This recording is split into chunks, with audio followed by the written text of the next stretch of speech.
Lorraine Jacobs was an activist who was passionate and dedicated to people. She fought to make sure that neighborhoods in New York City were designed to reflect the will and character of the people in the community. Her work inspired a movement that lives on today. She helped to change the way Americans think, plan, and move around urban cities. Today, we're going from the east end of Bridgeport into downtown to show how art and civic engagement are connected. Lorraine Farrar James' story begins right here on the east end of Bridgeport. She was born on June 9, 1926. But perhaps what Lorraine was most famous for was her organizing around what came to be known as Mount Trashmore, which is not too far from here. And it was her work that set off an environmental justice movement here in Bridgeport like we've never seen before. Mount Trashmore existed right here from the late 80s to 1993. The campaign to remove what was approximately a 3-acre and 35-foot pile of construction debris and waste was led by Lorraine's determination to clean up the illegal dumping site. That campaign also brought Jesse Jackson to Bridgeport, where he called on local elected officials to clean up this site.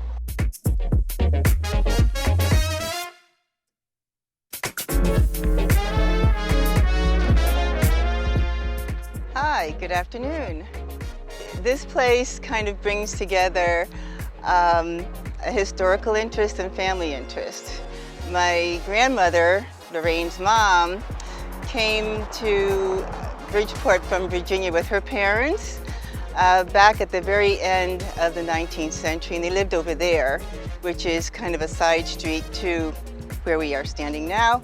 So the Mary and Eliza Freeman homes have been something that our family's been aware of for a very long time. Lorraine was the 6th child of a 7-child family. She was kind of a revolutionary person.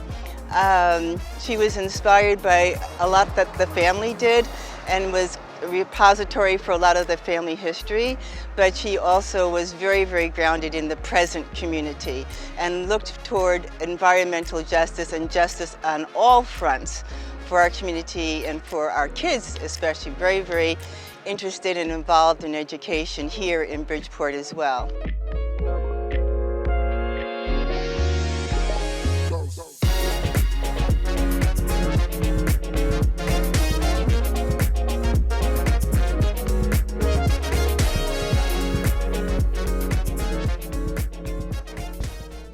I think as a person of color, it's important to speak about things that are happening in the world, in your community, in society, how you can make change. It's awesome to have the privilege to envision change and share what that looks like with people, whether it's through poetry or paint, and preserving historical spaces like the Freeman Center is so inclusive of that, because it's going to be a space for art, and it's going to be a space to know where we came from, what history we have. Especially in Bridgeport, these people were entrepreneurs. All artists are entrepreneurs, and it develops our city in ways that I think we don't even anticipate.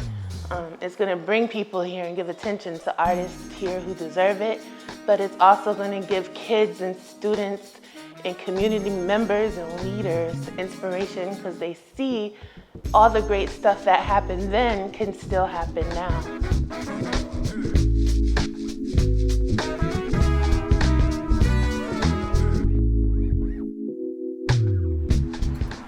Come on in.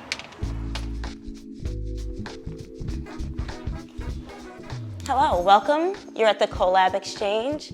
The Collab Exchange is a professional retail and entrepreneur incubator, and it's made for the residents of Bridgeport and, of course, the residents of Connecticut. I feel that we all need a space where we can plan, organize, strategize, and then create a strategy of how we're going to move forward to create our wealth. And that's what we're doing here. It's just giving people a place to create their businesses, develop themselves as professionals, and then leverage that in the real world. And we're excited to be able to have it. It's pretty awesome. Groundwork Bridgeport is a local nonprofit based here in the city of Bridgeport.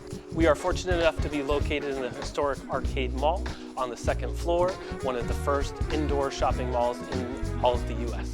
We predominantly work with youth and involve them in different activities. One of those projects was actually here at Peacock Alley, where we were able to bring about this ground mural that turned a space that people didn't really think too much about, just kind of walked along, into a space that has color, dimension, and has really turned it into a place that people recognize and utilize in different ways, from photo shoots to kids actually utilizing it as a place to play.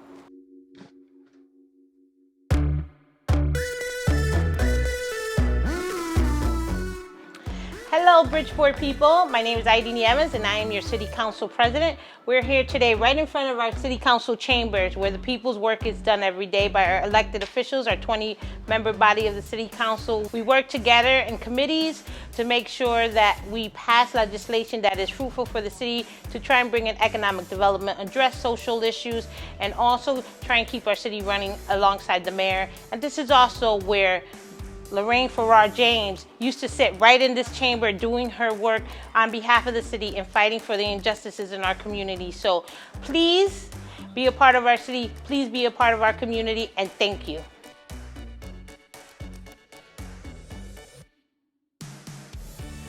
It's another day, it's another photo shoot on the painted stairs. See you guys. My name is Liz Squilacci. I'm an artist in Bridgeport and owner of Paradox Inc.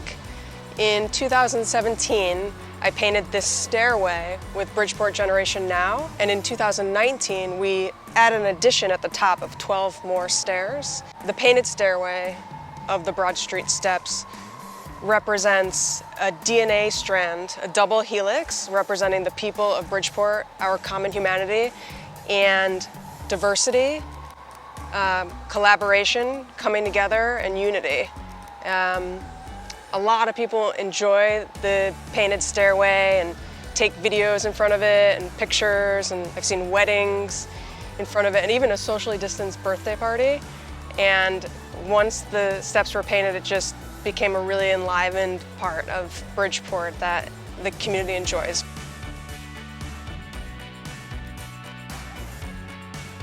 We are now downtown in the heart of the city at McLevy Green, where art and activism often collide and the community comes together to celebrate, to buy fruits and vegetables. Today there is a farmer's market out here and we are surrounded by businesses. There's a comedy club here, there's a pool hall here, the bank is across the street, there is a co-working space here. There's so much to do downtown.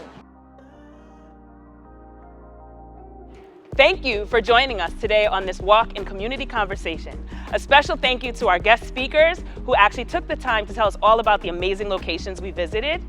I also want to say a special thank you to both Jane and Lorraine for the hard work that they did in the community, their dedication to changing things for the better. I hope you enjoyed the art and everything you saw on this walk today.